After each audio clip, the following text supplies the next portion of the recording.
Bonjour à vous, j'espère que vous allez bien, que vous êtes en forme. On se retrouve pour votre message général intemporel, adapté toujours à votre situation, dans le domaine qui vous parle. Ça peut être pour vous, la personne la plus proche de vous ou un entourage. J'ai comme l'impression dans ce message que vous êtes tiraillé entre deux réactions possibles. Une personne qui veut vite parler, dire une vérité rapidement, et quelqu'un qui veut partir, qui veut agir dans une impulsion, qui veut agir, oui, dans l'impulsion. On commence par une énergie donc très lourde, le 10 de bâton, qui parle de trop-plein, de quelque chose que vous portez depuis longtemps, peut-être par devoir ou par loyauté, pardon. Mais aujourd'hui, c'est un poids qui devient difficile à porter, difficile à soutenir. Nous avons le 9 d'épée.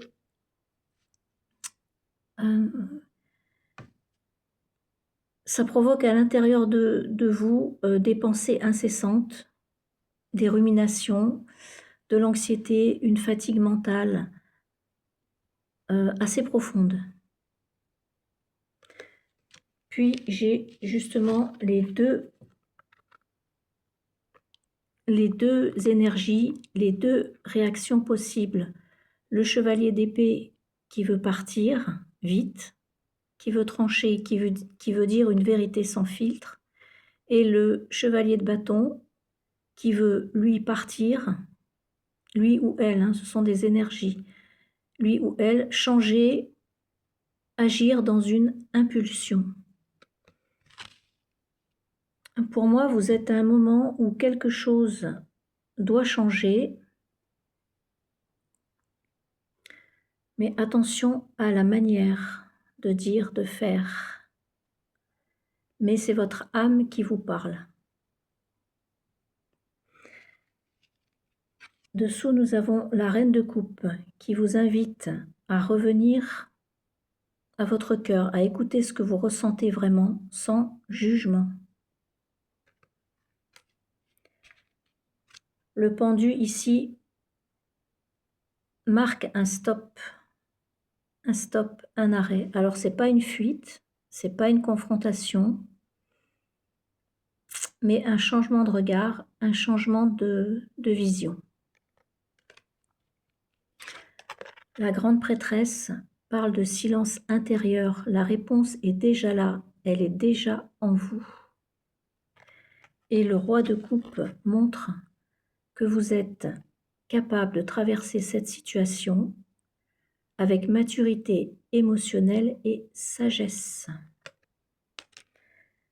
On vous demande ici de ne pas agir ou réagir sous le coup de l'impulsion ou dans une réaction trop vive. Le 10 de Pentacle, ce vers quoi vous allez, suivant la décision que vous allez prendre, c'est quelque chose de plus stable, de plus aligné et de plus sécurisant. De toute façon, votre âme ici vous guide vers quelque chose de plus stable, plus aligné, plus sécurisant. Mais pour cela, il faut laisser derrière soi une déception, une attente, une ancienne vision. Ou ce qui parle avec vous, ce qui résonne avec vous. La roue de la fortune montre que le changement est inévitable de toute façon. Et le roi de Pentacle et le jugement, ces deux cartes sont tombées ensemble, parlent d'un appel de l'âme qui mène à quelque chose de concret, de solide et de durable. Faites pas attention à ma voix, elle est en train de s'en aller. Ou je ne sais pas, mais elle s'en va. Je vous donne un exemple. Pour certains, ce message peut vous parler Si c'est au niveau relationnel, sentimental, ce message peut vous parler d'une relation où vous portez trop, où vous hésitez entre tout dire ou partir. On vous dit prenez du recul avant de décider. Pour d'autres, ça peut être professionnel, donc surmenage. Votre âme vous appelle à un repositionnement, pas à une rupture impulsive, justement. Pour certains, c'est tout simplement un cycle karmique qui se termine, une vieille blessure qui demande à être libérée pour renaître. En clair, ne prenez pas de décision si vous êtes dans une surcharge mentale ou une surcharge. Faites une pause, écoutez votre intuition, car ce qui se termine ouvre la voie à quelque chose de plus juste et de beaucoup plus stable. Voilà mes petites âmes, si ce message a résonné pour vous, mettez un petit like si le cœur vous en dit. Moi, je vais vous souhaiter une excellente journée. Surtout, prenez bien soin de vous, c'est le plus important. Et je vous dis à bientôt pour un autre message. Merci à vous, au revoir.